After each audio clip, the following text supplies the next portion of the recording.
The thing that I stress to a lot of players that I think struggle with defense is if you are taking the throw, you need to always be option selecting what happens if they don't throw you, right? You never want to be just purely blocking. If you're committed to just blocking, just be ready to anti-air. You're going to take the throw, right? Be ready to anti-air, but take the throw. Yeah, see? And now you're out. Yep. You have to be able to get out if they don't throw you. That will make your defense 12 times better. What's up guys, I'm Trunks and I'm a high level master player in Street Fighter 6. In today's video, I'll be talking about the #1 problem that keeps players stuck in their rank, makes them tilt, but is actually super easy to fix once you're aware of it. I'm sure this tip will help any of you who might feel lost, so make sure to leave a like if you found it helpful. Also, many of you guys who watch my videos actually aren't subscribed, so if you like the channel, please consider subscribing as it helps me out a lot. Appreciate you all. See you guys in the video. So at first I had written that I was trying to get to master, so as you can see, I did get to master like last week, so that was cool. Oh, that's sweet. Congrats. Yeah, thank you. I think the big things for me is probably like neutral and whiff punishing, and also maybe a little bit about defense too. I feel like I'm getting kind of mauled in the corner. So I think those are the two big things for me. Yeah, I got you. Everybody gets mauled in the corner in this game, though. Yeah. But hopefully, in the next patch, it'll be a little better with those drive reversal changes and stuff. Yeah. I'm pretty excited for it. So, do you go to any like tournaments in your area, or do you primarily play online? Or so I primarily play online. I've gone to tournaments, but not for Street Fighter. So I've gone to locals, but for Street Fighter 6. Yeah. Oh, okay. Did you play like Smash or something as well, or? So I played like Dragon Ball Fighters a lot before this. Oh, that's sick. And stuff. So I played the few games. That's dope. Are you excited for 2XKO? I am excited for 2XKO. Yeah, same. I'm really excited for that. I think the 2v2 mechanic is gonna be so fun. That's honestly like gonna be sick. So. All right. Yeah, maybe we can go on the custom and the training, and I can maybe just talk about some stuff.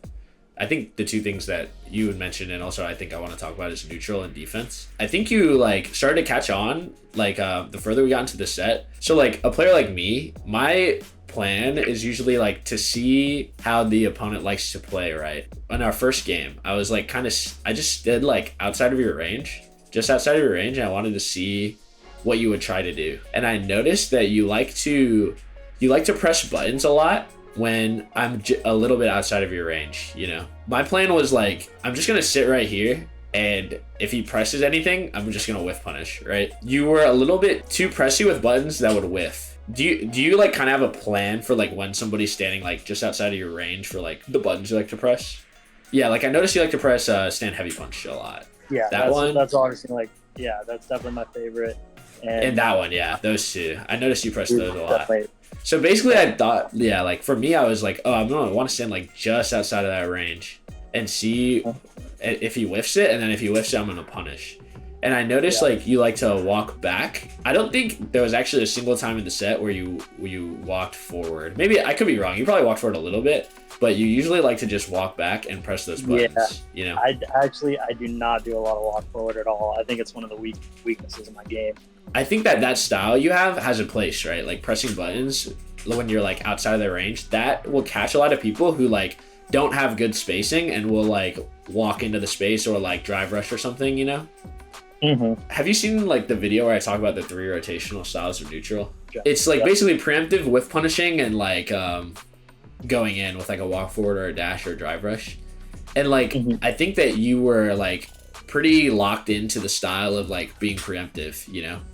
So then I was like, oh, I'm just gonna play the counter to that, which is like space well and whiff punish. But there's actually a lot of things you can do to counter that, right? So like during the set, I think you probably started to notice that I was whiff punishing you a lot. And I noticed that you started using other moves that wouldn't whiff. And I thought that was really good. But I think that it was maybe a little bit too slow to adapt. But I think, you know, as you get more comfortable, you'll start adapting faster. So I think that's totally fine. Like Ed has a lot of stuff that just like won't whiff. Like for example, his like flicker thing, you know. If I'm standing out, do your heavy punch? Like I was like trying to bait that out, right? So I'm like standing here to bait that out so I can whiff punish. If I'm like expecting that move and then you do the flicker, like this is a net win for you, right? Even if I block it, you do drive damage, it's gonna pressure me to do something else eventually, you know? Obviously you can't spam that because it's like a mind game. I can like jump it or whatever, right? But really like mixing up the ranges of your buttons and stuff like that will help a lot. And also one thing is you can use things that won't whiff, like the flicker that I just talked about. But you can also just make it not whiff, right? If I'm sitting here, sitting just outside the range, what happens if you walk forward and press heavy punch? It doesn't whiff, right? I can't whiff punish you if you hit my block, right? You could also fireball, like if I'm like sitting right here waiting for you to whiff something, you could also just fireball. Another thing that I also liked that you did was you did the, what is it, stand medium kick into drive rush. Yeah, that one. Yeah, I thought that was really good, but I think that I realized that you would just go for throw a lot after, or just like a stagger pressure, so I kind of just like delay teched. Making your buttons not whiff will be huge for you, you know, like the higher you get, the more people just don't whiff, right? Like if you watch like high level play, they don't whiff buttons a lot. The button either doesn't come out at all or it connects on their block, you know? Yeah. Obviously, if you're just like being really preemptive and they're getting hit by everything, just keep doing that, right? But if they're not getting hit by it, you want to either do something bigger that won't whiff, like mix in other buttons that won't whiff, or walk forward and make sure it doesn't whiff. So do you think that I was like doing too many buttons in general, or just I was whiffing with them too much, so that's what's killing me? I think you're just whiffing with them too much. Like, and also being a little predictable with your movement. Like, it was just a lot of walk back and buttons. And it was similar buttons every time, right? Like, I kind of knew it was either heavy punch, stand medium kick. Like, you didn't flicker that much, actually, which I think is really good for him, right? The reason, I think Ed has really good footsies, right? Because he can make you really afraid of flicker. I think you have to pay attention to the spacing, right? That's like what neutral is all about, is like paying attention to the spacing, right? If I'm like spacing well, you need to make sure your buttons don't whiff and maybe incorporate some walk forward, maybe even some whiff punishes of your own. That whole mind game starts to happen when you like there's a lot of, you rotate your options a lot, you know? You don't want to be caught doing the same thing too much, because then it makes you pretty easy to counter. Actually, quickly, let's just talk about the mind game, right? Like pretty much the whole game I was just standing outside waiting for you to whiff. What would you do now with that knowledge, knowing that I'm going to do that? Probably like walk forward, walk back, and wait for you to whiff. But I'm not going to whiff, right? I'm going to just sit here and wait. So just... yeah, you can just walk forward, and like if you're walk forward, I'll be baited to do something, right? Because I'm not being preemptive at all. Like if I'm being preemptive, then your walk forward is really bad. But since I'm waiting so hard, you can do a drive rush. That's really good. I don't know how good Ed's drive rush is, but you can do a drive. Yeah. You can mix in a drive rush and get plus pressure. That's really good. Start spamming flicker to make me respect the range of it. You could actually also throw feints, right? So like if I'm waiting for anything and you do a jab into your own whiff punish, watch what'll happen. Like you just jab and then do a but yeah, like you could hit me like that, you know. Let's move on to defense really quick. Yep. What were you doing for the most part on defense, would you say? Just blocking. Yeah, I think you were doing that too. And I think like if we really think about that and delve deep into it, like I was kind of just like throw looping you, right? That's the thing with me in this game is like I feel like teching, like one shimmy you take 60%, but the throw loops are so strong that I can just take them all day, and it's like, you know, I don't know, it's tough. Here's the thing, right? Even if I didn't throw you, I still got to keep the pressure. So like think about this, right? Like you were just taking throws, but then even when I didn't throw you and I did like a neutral jump, you would block this high and then I'm plus still, right? You're still in the corner and you're still like getting beat up, you know? That's really bad for you. So like the thing that I stress to a lot of players that I think struggle with defense is if you are taking the throw, you need to always be option selecting what happens if they don't throw you, right? You never want to be just purely blocking. For example, right? If you're committed to taking the throw, you don't want to like get shimmy to take 60% because I have level 3, right? If you're committed to just blocking, just be ready to anti-air. You're going to take the throw, right? Be ready to anti-air, but take the throw. Yeah, see? And now you're out. Yep. You have to be able to get out if they don't throw you. You're committed to taking the throw, because even if you block and you're ready to anti-air, but I just throw you, right? You're getting throw looped. But eventually, like you said, nobody's going to throw you to death usually. So when I jump, you need to be able to anti-air and then take your turn back, you know? If you never do that, you're going to get rolled in the corner forever, you know?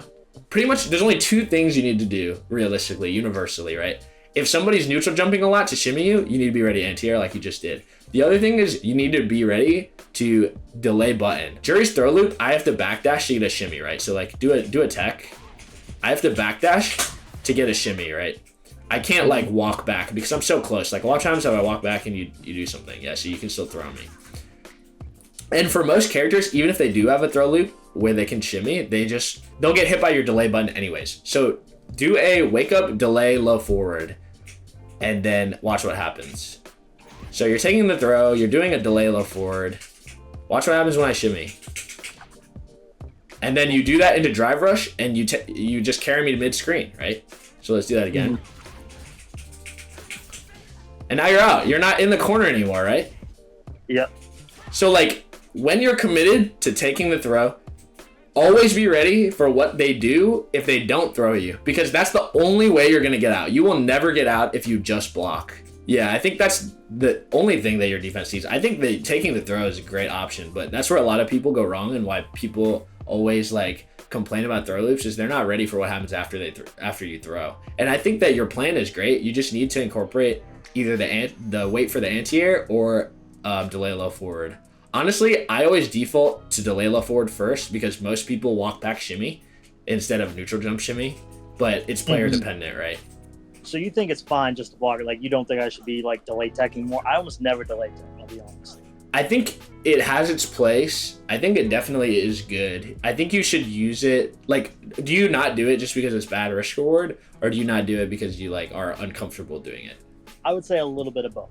I would say I'm mostly like bad at the timing, so I don't use it that much. But yeah. I think it's really good to do it if you know your opponent's only doing strike throw.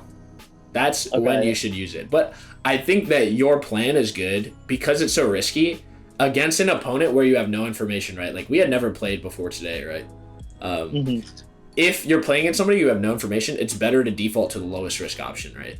So it's better to take the throw and do a delay low forward or do a delay anti-air if they neutral jump. That's a great first test option. You can start getting better at delay techs later, but for now, I think don't overload your brain trying to do the two things I mentioned, delay low forward and delay anti-air, and also incorporate delay tech. Just get good at those first two things first, right? If you're taking the throw, delay low forward, and then just always do that. And then if somebody starts is a neutral jump shimmier, just wait and delay anti-air. Like that will make your defense 12 times better. Like if you just get better at that. And then once you feel comfortable with that, then you can start thinking about delay teching, you know? But I think you have a strong fundamental base. I think you're, you're on the path to success. You know a lot of good things. It's just, like some small things that are in your way. So I think definitely the not whiffing and the low forward on wake up, I definitely don't use enough. So I'm definitely gonna try that out more. Yeah, but also just to make sure. So you want it to be delayed because it shouldn't come out. Like if I meet you, it shouldn't come out at all. Yeah, like that. But then if I shimmy you, it'll come out. It's an OS. Yeah, see? So like it basically beats, you have to make sure it's delayed because if it's not delayed, you'll get hit by a meaty, Okay, yep. Because basically if I strike you, you'll block it. If I throw you, you'll just get thrown, which is not a lot of damage. But if I shimmy, then I get hit, right? So you got to make sure it's slightly delayed. That's it. Awesome. Well, thanks. This was, pretty helpful. Pretty insightful for sure. So thank you. I appreciate it. Yeah, I'm glad, man. Appreciate that. All right, good luck.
SCP.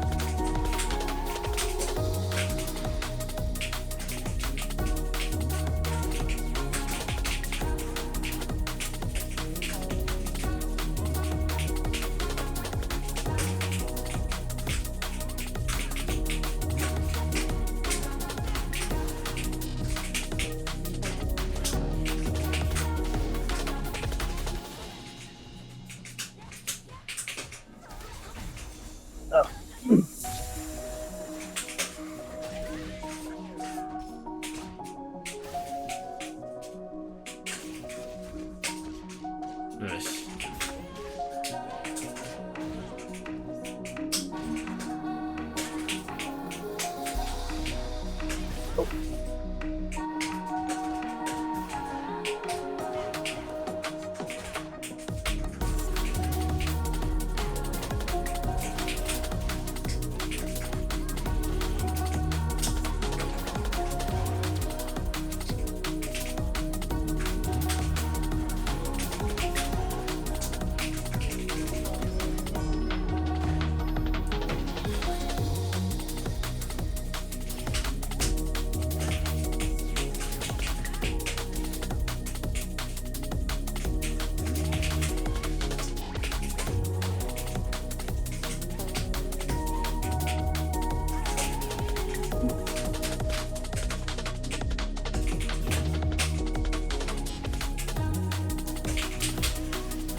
Nice jump.